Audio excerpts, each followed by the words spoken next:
El Salmo 133. Qué bueno, qué agradable es que los hermanos vivan juntos. Es como el óleo que perfuma la cabeza, que desciende por la barba y hasta la orla del vestido de Aarón.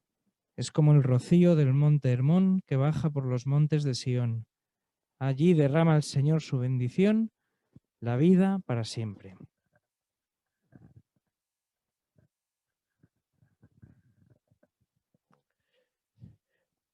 Buenas tardes. Me pide Jaime que presente a Julián, puesto que Julián es muy de la casa de las misioneras de la Unidad desde hace muchos años que nos conocimos, pues por los años 80 para allá. Y claro, pues es una persona que ha estado muy vinculado a las misioneras de la Unidad. Julián es licenciado en Teología por la Universidad de Salamanca, la Pontificia de Salamanca. Y bueno, pues terminó su teología y antes de ordenarse de sacerdote, pues entendió que no era la vocación de él el ser sacerdote. Y entonces se puso a estudiar abogado. Él, una vez que terminó de estudiar abogado, pues estuvo trabajando en un lugar importante y cuando el Ministerio de Educación dejó o consintió que sacerdotes y gente laical pudiéramos dar clases de religión en institutos y en escuelas de una manera oficial desde el Ministerio de Educación, pues entonces Julián cogió la llamada y dejó su puesto de abogacía y se marchó al Instituto de Fortuny, en la calle Fortuny, que está ahí en Rubén Darío, y ahí ha estado pues 30 y tantos años, ¿no? 30 exactamente. Y bueno, pues haya sido, diríamos, su labor, no ha sido un hombre que se haya dado a escribir o a hacer teología, sino que no es teólogo en ese sentido, pero ha hecho una teología en el instituto muy grande. Yo tuve la suerte de estar pues casi 15 años con él, allí trabajando en el mismo instituto Fortuny, y la verdad es que hicimos una gran labor porque éramos muy reconocidos, no solamente los chicos, sino también por los profesores.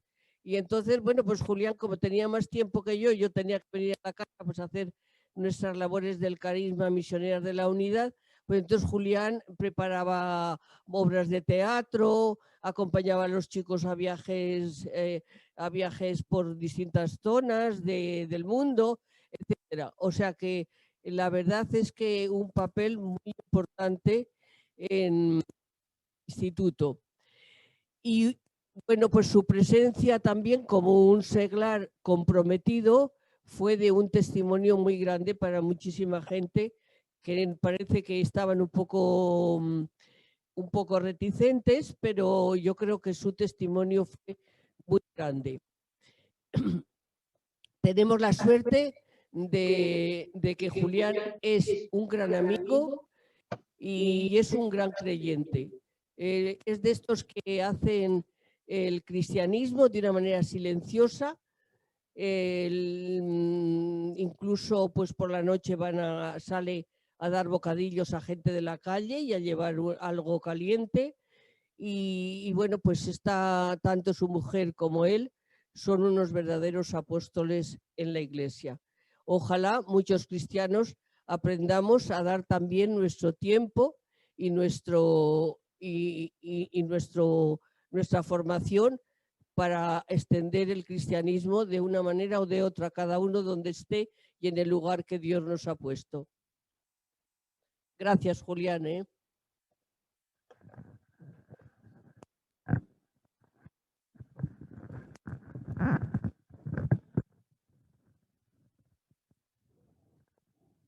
Bien.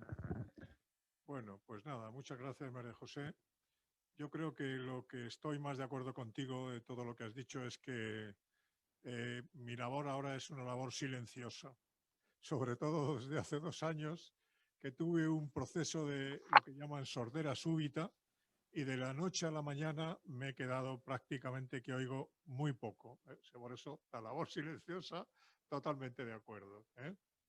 Bueno, muy buenas tardes a todos y ante todo lo que quiero es agradecer al Centro Ecuménico la oportunidad de volver a estar con todos ustedes, aunque de esta forma un poco más fría, porque en ocasiones anteriores pues estábamos más cerca delante de esta mesa, podía ver las caras de quienes estabais escuchando y eso nos daba una mayor cercanía.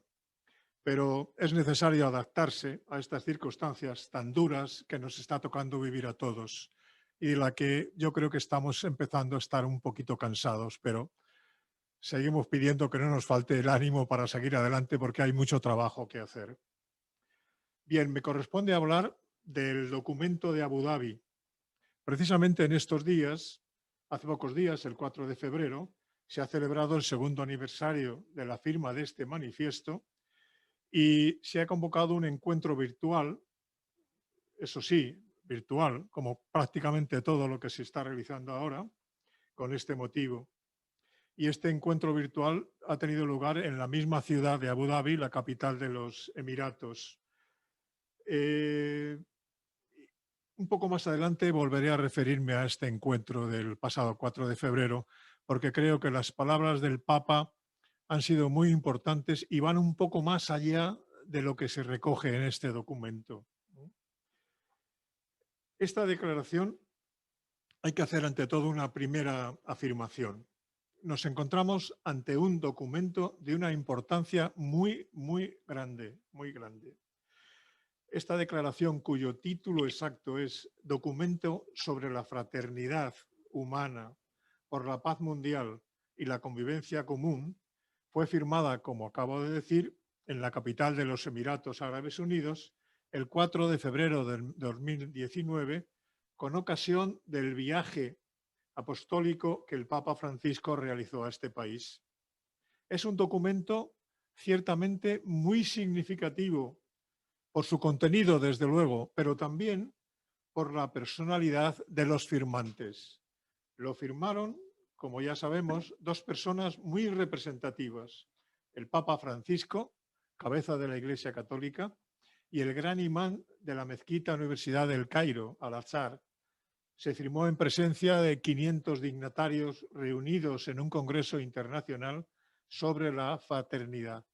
Había personalidades de la política y también personalidades religiosas y culturales de muchos países, presentes numerosos periodistas y podemos decir que millones de personas pudieron seguir el acontecimiento a través de la televisión. Como primera afirmación importante del documento, la declaración de que las relaciones entre musulmanes y católicos, en estas relaciones se renuncia, se rechaza de plano el odio, se condena el terrorismo y se elige el camino de la tolerancia, del respeto y del diálogo con el objetivo de colaborar en la construcción de la paz. Las palabras tantas veces repetidas por el Papa Francisco de que nos encontramos no en una época de cambio, sino en un verdadero cambio de época, si se realizasen los objetivos del documento, los deseos contenidos en esta declaración se verían confirmadas. Entraríamos en una época nueva, ciertamente, porque tras 15 siglos de relaciones conflictivas, aunque también en estos siglos hubo épocas de intercambios culturales y comerciales, digo que tras 15 siglos donde han predominado los enfrentamientos, si esos conflictos desaparecieran, solo por este hecho, ya estaríamos en una nueva época y podríamos afirmar que ha surgido o está surgiendo una nueva época. Del Papa Francisco, de su significado, no creo que sea necesario decir nada, pero sí creo que es importante decir unas breves palabras sobre el imán, el gran imán del Azhar, Ahmed Al-Tayeb. Como decimos, es el gran imán de la Mezquita Universidad del Cairo, que es una institución muy influyente, religiosa y académicamente dentro del mundo islámico, sobre todo dentro del mundo sunita. Es el centro de una red educativa internacional. Aún así, es cierto que en el mundo musulmán no existe un representante que tenga una preeminencia mundial, como ocurre con el catolicismo. Al-Tayeb nació en 1946. Se ha formado en la propia Universidad del Cairo y posee también un doctorado en filosofía islámica por la Universidad de la Sorbona de París.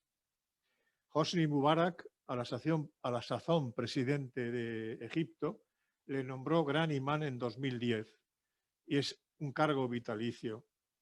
Ha trabajado Al-Tayeb por la modernización del Islam y es favorable a una doctrina islámica más abierta en sus contenidos y en sus formas.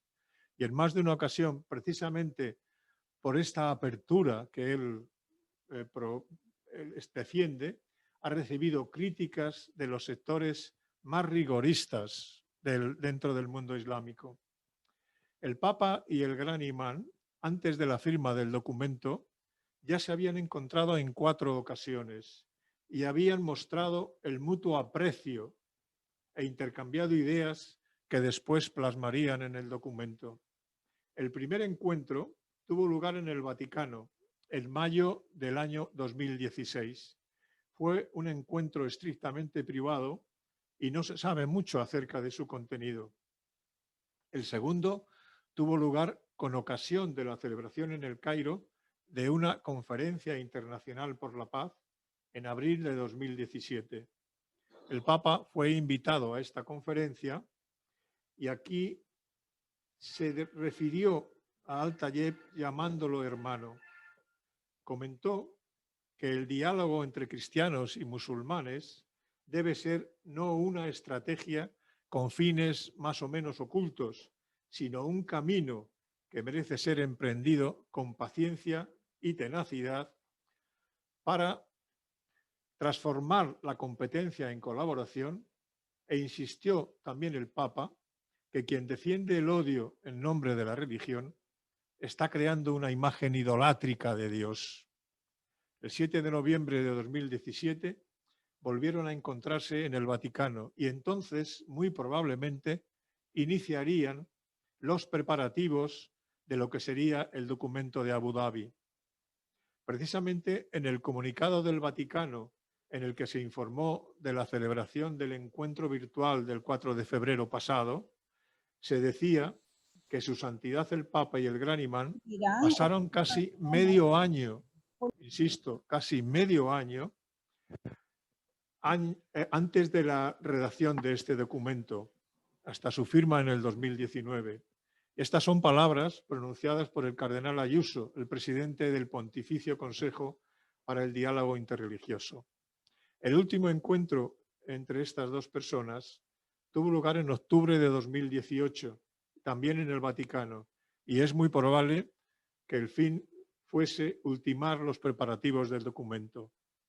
Para concluir estos datos, añadir que Al-Tayeb viene participando desde hace 10 años en los encuentros por la paz que organiza la comunidad de San Egidio como continuación al que inició Juan Pablo II en Asís en 1986. En el último encuentro, en octubre de 2020, Al-Tayeb pronunció unas palabras muy importantes a las que nos referiremos un poquito más adelante. Creo que sería necesario también hacer ahora una referencia a algunos antecedentes concretos y próximos para el documento de Abu Dhabi. El esfuerzo por la paz, desde luego, no es algo nuevo en el cristianismo. Aparte de las razones bíblicas y teológicas que creo que en este momento no es oportuno traer, citaremos algunos documentos más recientes. En concreto, la encíclica Pacem in Terris de Juan XXIII del año 1963, También la Constitución Gaudium et Spes del Concilio Vaticano II de 1965 y asimismo las celebraciones de la Jornada Mundial de la Paz que fueron instituidas por el Papa Pablo VI en 1968 y que se celebran cada año con el correspondiente mensaje del Papa. El Papa Benedicto XVI, en octubre de 2011, en el encuentro para conmemorar el 25 aniversario del encuentro de Asís, invitó a todos los creyentes a vivir la propia fe religiosa como servicio a la causa de la paz. Más recientemente, el Papa Francisco, en su viaje apostólico a Jerusalén, en mayo de 2014, en presencia del Gran Muftí, hizo un llamamiento a la paz y lo centró en 4 puntos. Debemos respetarnos y amarnos unos a otros como hermanos. Aprendamos a conocer el dolor del otro, decía también el Papa. Que nadie instrumentalice por la violencia el nombre de Dios. Y finalmente dijo, trabajemos por la justicia y por la paz. En Roma, en la recepción al líder palestino Mahmoud Abbas y al entonces presidente de Israel, Simón Peres, el Papa le recordó la gravísima responsabilidad ante Dios de los políticos para romper la espiral de la violencia. Esto podría conseguirse, dijo el Papa, con una sola palabra, hermano. Pero para pronunciar esa palabra debemos alzar nuestra mirada al cielo y reconocernos como hijos de un único Padre de Dios. Por parte del mundo musulmán también ha habido algunos antecedentes a este documento.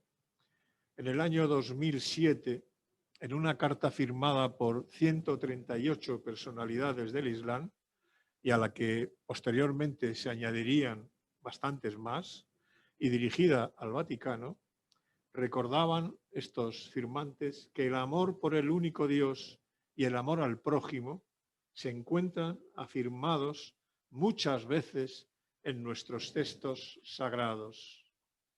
Como respuesta a esta misiva, se convocó el Foro Católico Islámico, celebrado por primera vez en Roma en noviembre de 2008.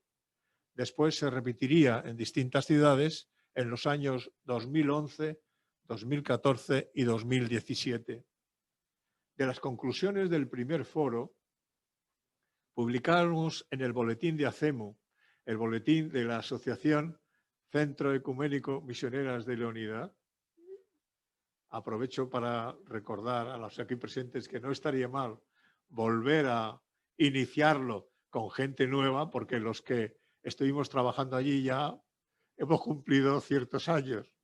Bien, pues decimos que en ese boletín de ACEMU publicamos un resumen y de ese resumen me voy a permitir leer, extractado lógicamente, algunos de los puntos más importantes, porque lo que se dijo entonces en ese foro católico islámico se recogió después, mucho de eso, en el documento de Abu Dhabi. Decíamos entonces, del 4 al 6 de noviembre de 2008 se ha celebrado en Roma el primer foro católico musulmán. La declaración final, en 15 puntos, recoge básicamente los siguientes contenidos. Primero, el amor de Dios es el origen y fundamento del respeto debido a todo ser humano. La vida como don de Dios debe ser respetada siempre. El hombre, criatura de Dios, debe ser reconocido en su dignidad. La persona humana tiene 2 dimensiones, hombre y mujer, y exige el reconocimiento de su igualdad básica.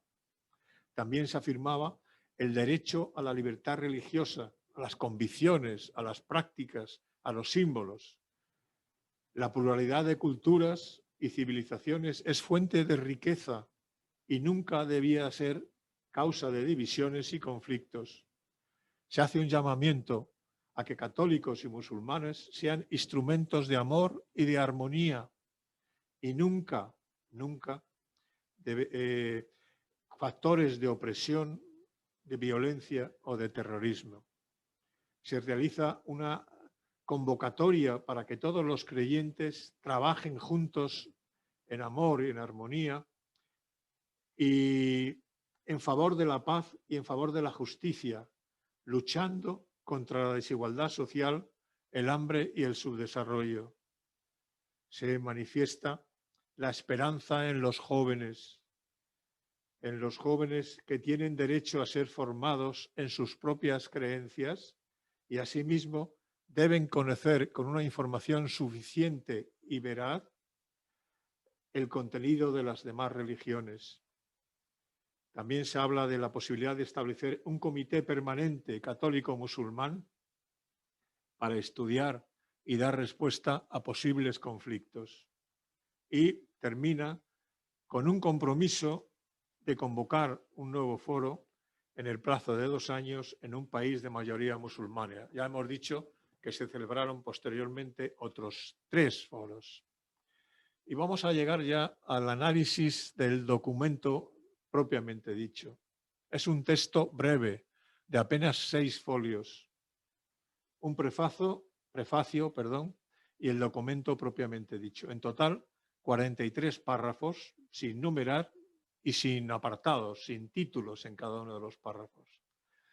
El título del documento, ya lo hemos dicho, de la fraternidad humana por la paz mundial y la convivencia común. Pero tal vez convenga ahora detenernos un poco en la palabra, las palabras son muy importantes, la palabra fraternidad, porque en ciertos ambientes ha suscitado alguna polémica, se ha referido a la Revolución Francesa, que aparece la palabra fraternidad, a la masonería, en fin. Y nosotros tenemos que decir que hablar de fraternidad entra de lleno en la tradición cristiana. Juan XXIII, al que hemos citado hace muy poco, en la encíclica Pacem in Terris afirma: en virtud de su acción, de la acción de Cristo, se hermanan todos los pueblos de la tierra, el número 91 de la Pacem in Terris. La Constitución Gaudium et Spes, en el número 84, dice: la Iglesia se alegra del espíritu de verdadera hermandad que florece entre cristianos y no cristianos, y del esfuerzo para intensificar los intentos para erradicar la insoportable miseria. La Declaración Nostra Aetate, la declaración sobre las relaciones de la Iglesia con las religiones no cristianas, el padre Langa precisamente dedicó un esclarecedor pliego en Vida Nueva con motivo del 50enario de este documento. Bien, por la Declaración Nostra Aetate decía: no podemos invocar a Dios como Padre de todos los hombres si rechazamos comportarnos como hermanos hacia algunos hombres que han sido creados a imagen de Dios. Se podrían alargar las citas. Es importante tener en cuenta el tiempo para no pasarnos, no quiero aburrirles demasiado. Digo que se podrían alargar las citas, pero creo que no es necesario. Me gustaría concluir con unas palabras del Papa Benedicto XVI en su encíclica Caritas in Veritate, que presenta el Papa Benedicto XVI como un ideal cristiano, la idea de una única familia de pueblos solidaria en una común fraternidad. Bien, pues decía que el documento, después de una breve introducción en la que se recogen la referencia a diversos encuentros, sin especificarlos, en los que se ha compartido en un clima de fraternidad la preocupación por la situación actual de tantos hombres, pues el documento comienza con una solemne afirmación. En el nombre de Dios, que ha creado a todos los seres humanos iguales en los derechos, los deberes y la dignidad. Si me permite, voy a tomar un poquito de agua.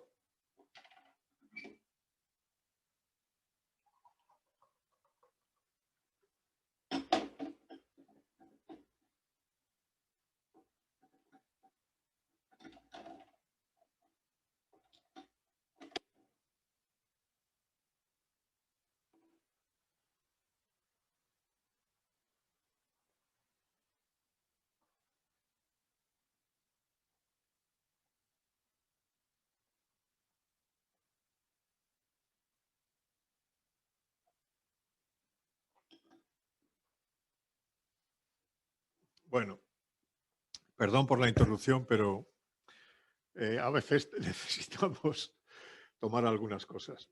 Bien, decía que esta declaración, esta afirmación, esta referencia a Dios, que ha creado a todos los seres humanos iguales, es un acto de fe en Dios y es una manifestación de que Dios tiene una relación primera y fundamental con los hombres, porque los ha creado iguales en dignidad.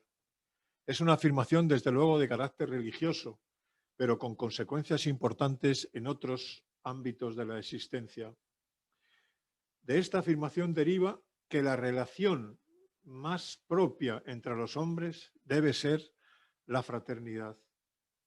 Dios llama a todos los hombres a convivir como hermanos.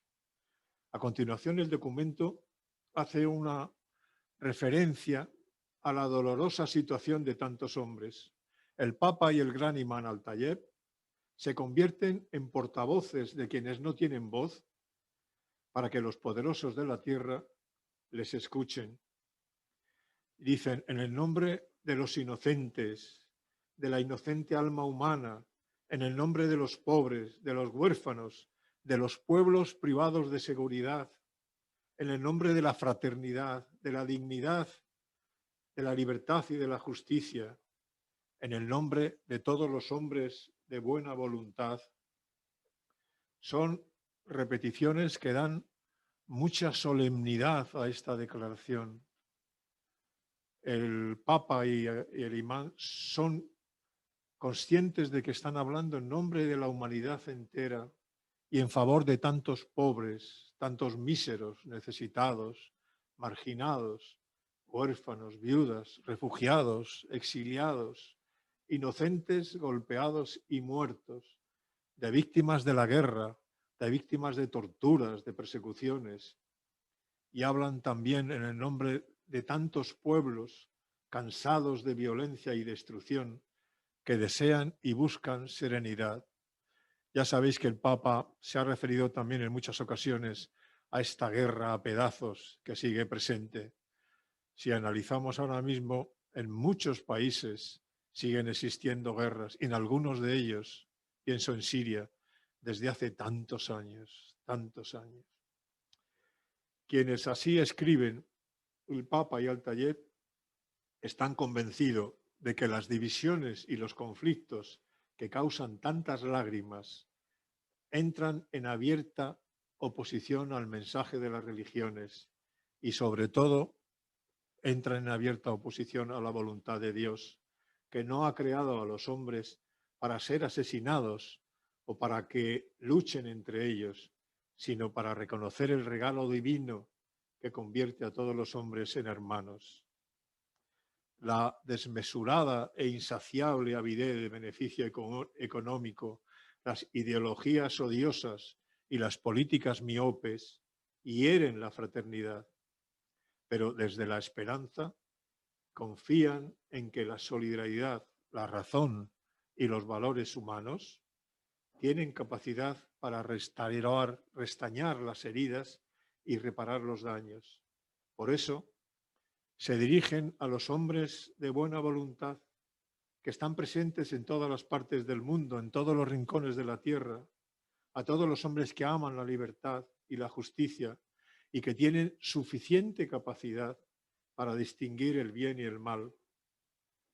Después de este llamamiento, el Papa Francisco y Al-Tayeb nos ofrecen quizá la afirmación fundamental de este documento y dicen, en el nombre de Dios y de todo esto, Al-Azhar, Al-Sharif, con los musulmanes de Oriente y Occidente, junto con la Iglesia Católica, con los católicos de Oriente y Occidente, declaran asumir la cultura del diálogo como camino, la colaboración común como conducta y el conocimiento recíproco como método y criterio. En este párrafo nos encontramos con tres palabras que califican el documento: cultura del diálogo, colaboración y conocimiento recíproco. Cuando yo leía estas palabras no podía menos de recordar al cardenal Mercier, el ilustre ecumenista, que tenía un lema que repitió en muchas ocasiones. El cardenal Mercier decía: tenemos que encontrarnos para conocernos, conocernos para amarnos y amarnos para unirnos. Como veis, son palabras muy semejantes. El camino a recorrer, por tanto, el camino a recorrer en el futuro deberá ser el diálogo, la conducta, la colaboración entre todos y el método o criterio, el conocimiento recíproco. Se elige el diálogo para superar el conflicto, un diálogo necesario, porque es necesario para superar las incomprensiones y las descalificaciones mutuas que tantas veces se han repetido. Conociéndose mejor, se podrán apreciar los valores del otro y así hallar puntos de encuentro y abrir espacios de colaboración para el bien de todos. Muy importante también en el documento es el esfuerzo que hacen el Papa y Altair por presentar el verdadero rostro de las religiones y su valor para la vida de los hombres. Hay una afirmación clara, rotunda. Las religiones no incitan a la guerra, no difunden el odio, no favorecen y empujan a la violencia. Cuando históricamente se han utilizado la religión para alguno de estos fines, se ha tratado sin duda de una lamentable desviación de las enseñanzas religiosas auténticas. Se rechazan también el integrismo y el fundamentalismo ciego, porque unido a una interpretación excesivamente materialista y demasiado literal de los textos, llegan a tergiversar el verdadero sentido religioso. Son posturas, estas demasiado integristas, que empujan al fanatismo y al extremismo y desembocan en muchas ocasiones en el terrorismo. Debe dejar de usarse, dicen, el nombre de Dios para justificar cualquier homicidio, porque jamás la muerte de inocentes puede ser considerada como una acción religiosa. Esto, insisten, lo pedimos en nombre de Dios, que no ha creado a los hombres para que sean torturados o humillados en su vida. En efecto, dicen, el Dios omnipotente no necesita ser defendido por nadie y no desea que su nombre sea usado para atemorizar a ninguna criatura. La condena del terrorismo, por tanto, es clara, tajante, sin ningún tipo de atenuantes. El terrorismo es execrable en todas sus formas y manifestaciones. El problema es que este terrorismo a veces se interpreta, estas interpretaciones falsas de la religión a veces se presentan de una forma tan seductora que pueden engañar a muchos jóvenes con promesas de indudable felicidad.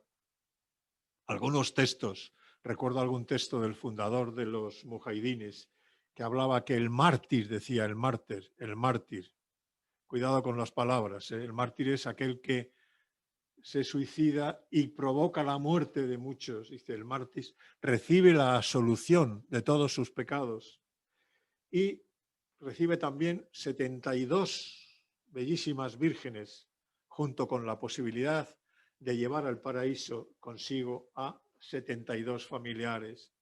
Por eso el Papa y el Altair condenan también a aquellos que están financiando el terrorismo, o bien con armas o con dinero, lo están sosteniendo, y condenan también esa cobertura cultural que se ofrece al terrorismo, como si existiesen motivaciones que lo pudieran justificar de alguna manera. Y también se refieren a la presentación de algunos actos terroristas, como veíamos ahora mismo, como actos heroicos y no como acciones criminales que amenazan la seguridad de las personas en Oriente y en Occidente, en el norte y en el sur, dicen. El documento no se queda en una condena de estos actos execrables, presenta aspectos más positivos, va mucho más allá. Dice que sin violencia será posible crear espacios de un diálogo sincero y el encuentro ayudará, como decíamos antes, al mutuo conocimiento y a superar los prejuicios y las incomprensiones. De esta forma se podrán apreciar mejor los valores del pluralismo cultural y religioso que ha existido y existe en nuestro mundo. Se podrán descubrir y comprender qué elementos pueden ser compartidos, cuáles son las legítimas diferencias y qué límites sería necesario fijar o qué errores perjudiciales para todos habría que corregir. El conocimiento y el encuentro nos ayudará a valorar las diferencias y a enriquecer la propia realidad con el intercambio de dones. El pluralismo cultural y religioso es primeramente, dicen, un hecho histórico, pero el documento va un poquito más allá y habla de una disposición de la providencia, de una sabia voluntad divina. Esta afirmación ha creado bastantes discusiones en el ámbito católico y después nos referiremos brevemente a ellas.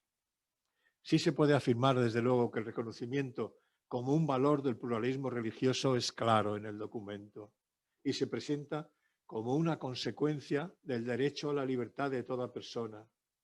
Se vuelve a afirmar: todos disfrutan de la libertad de credo, de pensamiento, de expresión y de acción. De esta forma, nadie puede ser obligado a cambiar de religión. Otro punto importante del documento es lo que podríamos englobar bajo el concepto de ciudadanía, y se refiere en concreto al respeto a las minorías. De la igualdad de todos los hombres, creados por un único Dios, deriva la igualdad de todos los que pertenecen a un pueblo, a un Estado o viven en un mismo territorio. Quienes sean ciudadanos de un mismo Estado y cumplan las leyes de ese Estado, contribuyendo al bien común con su trabajo, deben gozar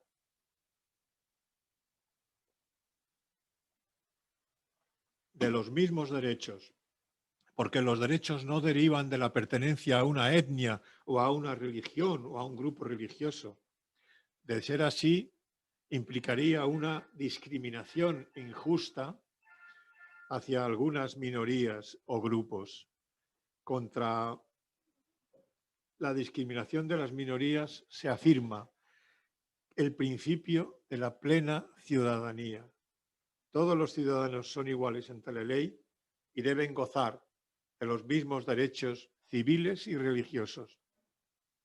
Este es un punto que quizá dentro del Islam necesitaría alguna precisión, ya que algunas normas de la Sharia interpretada por algunos en forma demasiado discriminatoria, demasiado literal, pueden suponer un no reconocimiento de derechos para minorías de otras religiones. Al-Tayeb, el gran imán, en más de una ocasión ha interpretado estas normas de la Sharia en forma no discriminatoria.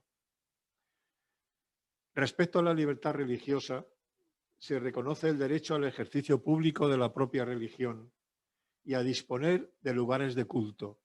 En concreto, el documento defiende que los templos, las mezquitas, las iglesias se encuentran protegidas y nadie debe amenazarlas con atentados, explosiones o demoliciones, porque sería una desviación de la enseñanza de las religiones y una clara violación del derecho internacional. Ya vamos concluyendo porque el tiempo pasa, ¿verdad? El documento afirma la complementariedad entre Oriente y Occidente. El Occidente, podría recibir del Oriente valores que le permitieran superar las enfermedades espirituales y religiosas derivadas de un materialismo excesivo, de un materialismo excluyente. El Oriente, a su vez, podría recibir del Occidente elementos jurídicos y sociales para superar las divisiones y salir de ese declive científico, técnico y cultural en el que algunas zonas se encuentran. También cuando leía este apartado del documento recordaba la carta apostólica de Juan Pablo II, Orientale Lumen, referida a las relaciones de la Iglesia Ortodoxa y la Iglesia Católica. Es un documento muy hermoso que a quienes no lo hayan leído me permito recomendarlo porque hace una declaración de qué nos puede aportar el Oriente a nosotros y qué podemos aportar nosotros al Oriente. Presenta también un amplio abanico de posibilidades de colaboración, pero quizá el primer objetivo que merece la pena trabajar y dedicar todo el esfuerzo es el construir la paz, construir la paz. Paz es un término que aparece muchas veces en el documento. Los analistas de esta declaración nos dicen que aparece en concreto 10 veces en un texto bastante corto. La primera, como ya hemos dicho, en el propio título, por la paz mundial y la convivencia común. La paz es el bien primero y fundamental y es fuente de otros muchos bienes. La guerra, por el contrario, lo destruye todo. Destruye los bienes materiales, culturales y espirituales.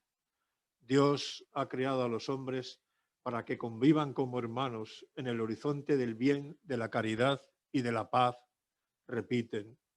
Por eso insisten en que las dos comunidades, la católica y musulmana, deben empeñarse en el reconocimiento de la dignidad del hombre y en el respeto de toda vida humana.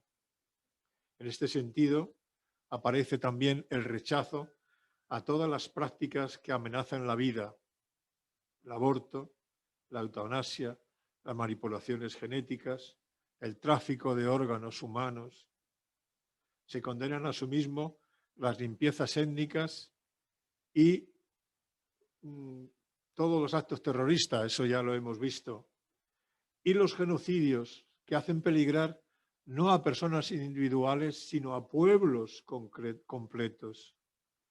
Hablando en positivo, se anima a todos a trabajar para garantizar una vida digna y una posibilidad de gozar por parte de todos los hombres de los derechos generales y comunes. Ya estamos llegando al final. El documento habla también y le da mucha importancia de la protección de vida a la familia. Familia que juega un papel fundamental en la sociedad. La familia, y eso lo sabemos muy bien en estos momentos de dificultad que estamos atravesando, suele ser un apoyo insustituible, insustituible. Pero la familia no es solo eso. La familia es el espacio donde los niños deben recibir una sana educación, una educación que favorezca la adhesión a los valores morales y religiosos. Los ataques a la institución familiar son denunciados como uno de los males más peligrosos de nuestra época.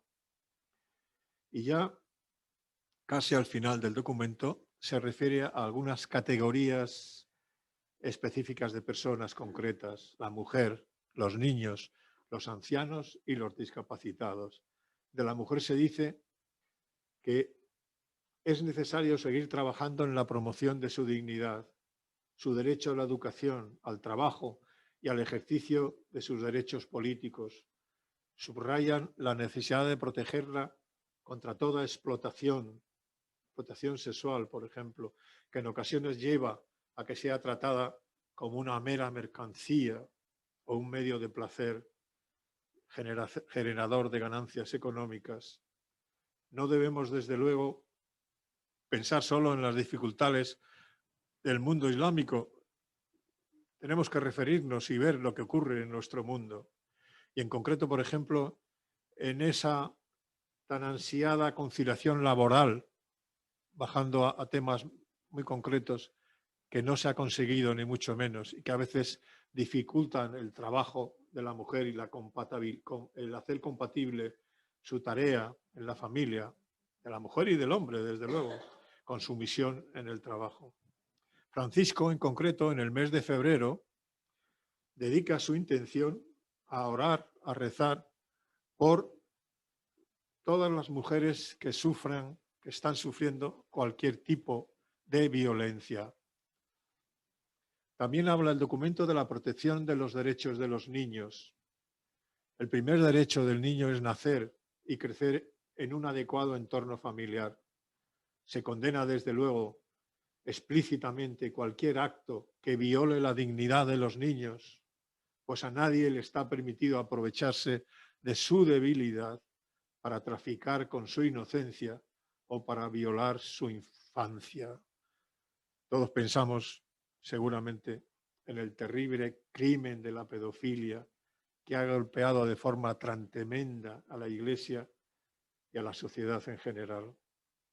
Los ancianos y los discapacitados, el documento no los iguala, desde luego, los cito juntos, pero en fin, no deben ser considerados como seres inútiles, sino acogidos y apreciados porque tienen un papel importante en la sociedad.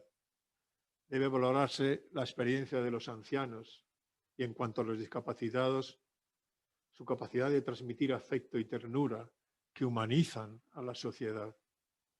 Concluye el documento con una mirada al futuro. Diríamos que este manifiesto está por realizarse.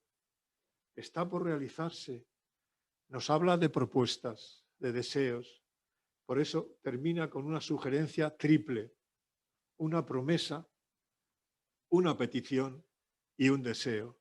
La promesa consiste en el compromiso que los dos firmantes, el Papa y el Gran Imán, adquieren en empeñarse personalmente en la difusión del documento y sus contenidos. La petición, que este documento sea objeto de investigación y estudio en todas las escuelas, universidades e institutos de formación y educación para que pueda ayudar a las nuevas generaciones a trabajar por el bien y por la paz. Y un deseo, que este documento sea acogido por todos como una invitación a la reconciliación y a la fraternidad. Que sea un testimonio de la grandeza de la fe en Dios y un símbolo del abrazo entre Oriente y Occidente, entre el norte y el sur, y entre todos los que creen que Dios nos ha creado para conocernos, para cooperar entre nosotros y para vivir como hermanos que se aman. En el compromiso del que hablamos se incluye también la tarea de llevar el documento a las autoridades y a los líderes influyentes y a los hombres de religión, a las organizaciones de la sociedad civil, a las instituciones religiosas y a los líderes de pensamiento. No solo piden su colaboración para difundir, para darlo a conocer, sino y sobre todo para que este documento sea puesto en práctica, deje de ser un mero proyecto, un mero deseo y se haga realidad. Y las últimas palabras del documento. Esto es lo que esperamos e intentamos realizar para alcanzar una paz universal que disfruten todas las personas en esta vida. Podríamos preguntarnos muy brevemente, ¿han cumplido el Papa y el Talleb su compromiso de dar a conocer este documento? Yo creo que sobradamente. Una referencia, nada más citarlo, a la tercera encíclica del Papa, Fratelli Tutti.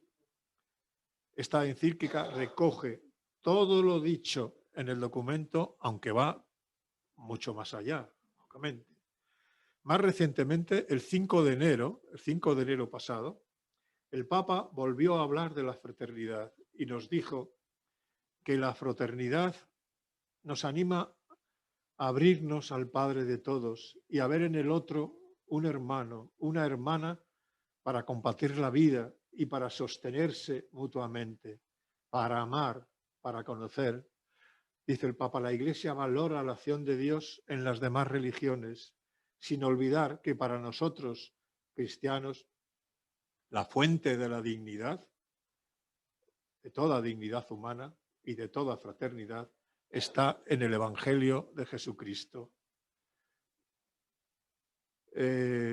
Altair, por su parte, en el último encuentro por la paz celebrado en Roma en octubre de 2020, los encuentros que la comunidad de San Egidio convoca como continuación del llamado Espíritu de Asís del encuentro de 1986, convocado por Juan Pablo II, decía que Altair en este encuentro dijo: ha llegado el momento de adoptar una nueva globalización basada en la fraternidad humana que promueva la igualdad de todos los seres humanos en cuanto a derechos y deberes y que garantice la coexistencia social y se comprometa en el respeto de las identidades religiosas y culturales. Y ya para concluir, de verdad, yo creo que tendremos que hacer una breve, muy breve referencia a las críticas que ha recibido el documento. Las ha tenido y en un número no pequeño. Por parte católico, quizá la más repetida, la referencia al pluralismo religioso como expresión de la voluntad divina. Textualmente, el documento dice: el pluralismo y la diversidad de religión, color, sexo, raza y lengua son expresión de una sabia voluntad divina con la que Dios creó a los seres humanos. Esta afirmación por parte del mundo musulmán no presenta especial dificultad. Para contestar a esta crítica podríamos alegar razones de tipo teológico y demás, pero yo creo que quizás sea mejor citar las propias palabras del Papa Francisco, que 2 meses después de la firma del documento de Abu Dhabi, en abril de 2019, hablando en una audiencia pública, audiencia general, de su viaje a Marruecos, dio una nueva formulación y dijo exactamente: ¿por qué Dios permite que haya tantas religiones? Dios ha querido permitirlo. Los teólogos de la escolástica se referían a la voluntad permisiva de Dios. Él ha querido permitir esta realidad. Hay muchas religiones, algunas nacen de la cultura, pero siempre miran al cielo, miran a Dios. Pero lo que Dios quiere es la fraternidad entre nosotros y de modo especial. Y aquí reside, decía el Papa, el motivo de este viaje a Marruecos, con nuestros hermanos hijos de Abraham, como nosotros los musulmanes. No debemos asustarnos de las diferencias. Dios lo ha permitido. Deberíamos asustarnos si no actuáramos dentro de la fraternidad para caminar juntos en esta vida. Hay algunos que dicen que este documento se dirige casi exclusivamente a las élites del mundo. También habla de la gente de buena voluntad y de los creyentes de todas las religiones. También dicen que es un documento que ¿por qué se dirige solamente a los musulmanes? Bueno, pues este ha sido a los musulmanes, también se dirige el Papa en otras ocasiones a otras religiones. Hay críticas que a mi modo de ver son más corrosivas, hacen más daño, y son críticas que nacen del pesimismo. Vivimos desde luego en una sociedad enferma y ahora en estos últimos tiempos mucho más. Algunos dicen que este documento, este texto, es un texto muy hermoso, con bellas palabras, con bellos deseos, pero es un texto, dicen, que nace muerto. Nace muerto porque los actos terroristas han continuado y siguen continuando. Y ante la situación tan difícil que estamos viviendo, no se ven signos suficientes de fraternidad. Solamente citar, por ejemplo, en lo que está ocurriendo con las vacunas, por ejemplo. Si nos atenemos a la historia y a lo que nos dicen los medios de comunicación, habría que dar la razón a los pesimistas, pero como hombres de fe debemos esperar contra toda esperanza y pensar que Dios actúa en la historia muchas veces de forma que no entendemos. Se nos ha dicho que todo es posible para el que tiene fe. Y estamos llamados a eso todos, todos. Como repite muchas veces, yo se lo he oído muchas veces a Andrea Riccardi, el fundador de la comunidad de San Egidio, no se puede decir, yo es que no puedo hacer nada porque soy ya muy mayor, o yo no puedo hacer nada porque soy muy joven. No, no, no, no. Todos podemos hacer algo, todos podemos hacer algo. Todo es posible para el que tiene fe. Me gustaría referirme a algunos actos, algunos comportamientos, actitudes muy concretas de gente normal y corriente. Por ejemplo, hace ya muchos años, en este centro ecuménico se creó una asociación que se ha llamado Amistad y Encuentro Interreligioso, respondiendo a un deseo que tuvo hace muchos años ya don Julián. Y en este encuentro estamos presentes gente de distintas religiones. ¿Y qué hacemos? Pues hacemos cosas no muy significativas. Por ejemplo, en los últimos días nos hemos unido a una convocatoria para donar sangre, puesto que se había hecho una petición en Madrid de necesidad de sangre. Y ha respondido bastante gente.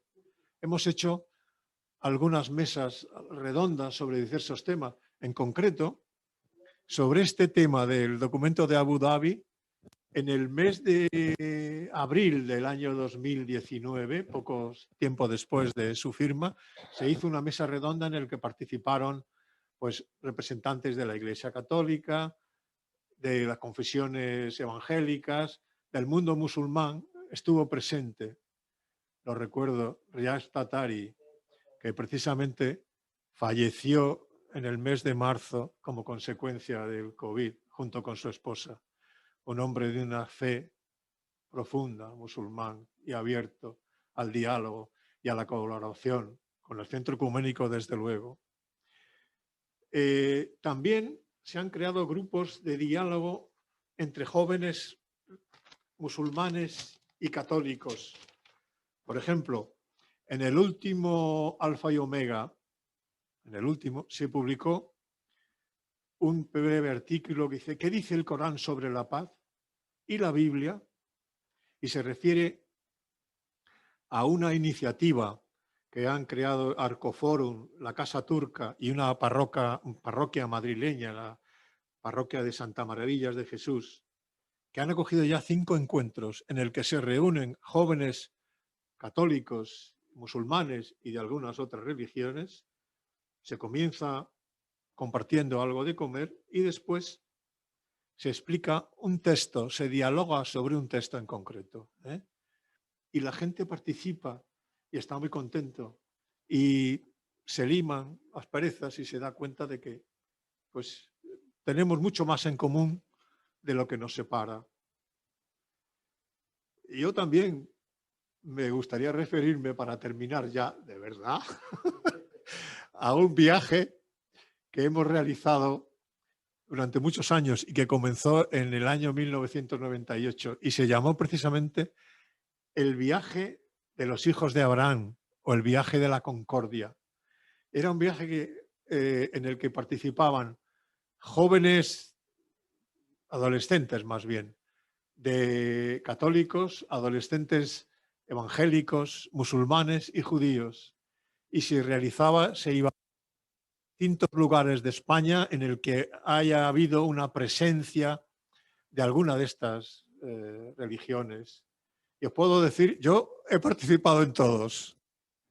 Es una lástima que se haya dejado de realizar, porque estoy convencido de esos jóvenes, esos adolescentes que participaron en este viaje, pues sacaron una impresión buena y lo recordarán como yo lo recuerdo y como lo recuerda María José, que también participó en alguno, ¿eh? Y, en fin, me gustaría que algunas actividades de este tipo se pudiesen volver a realizar, ¿eh? Y nada más, yo creo que ya es suficiente. No sé si me he pasado de tiempo. No, hemos sido bastante serios. Muchas gracias por escucharme y nada, a vuestra disposición.